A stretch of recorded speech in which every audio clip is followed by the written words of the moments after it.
36 तरह की पत्तेदार सब्जी बनवाने वाली सास।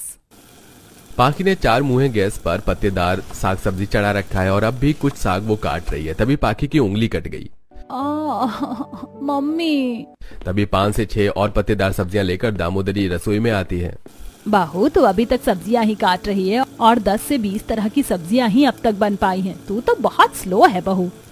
माँ जी मैं बस कर ही रही हूँ। बहू की बात सुनकर दामोदरी वहाँ से चली जाती है।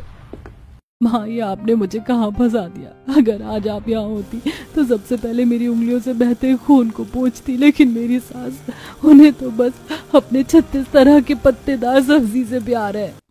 आखिर क्यों दामोदरी अपनी बहू का कटा हाथ देखकर भी सिर्फ उसे काम करवा रही थी? क्या दामोदरी सच में एक अत्याचारी सास थी या फिर पाखी को किसी गलती की सजा मिल रही थी? आइए इन सभी पहलू को जानने के लिए कहानी में थोड़ा पीछे चलते हैं।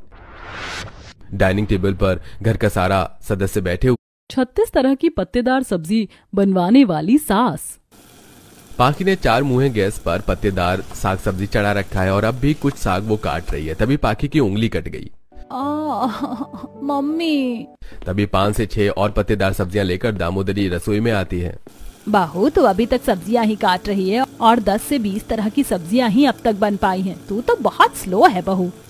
माँ जी मैं बस कर ही रही हूँ। बहू की बात सुनकर दामोदरी वहाँ से चली जाती है।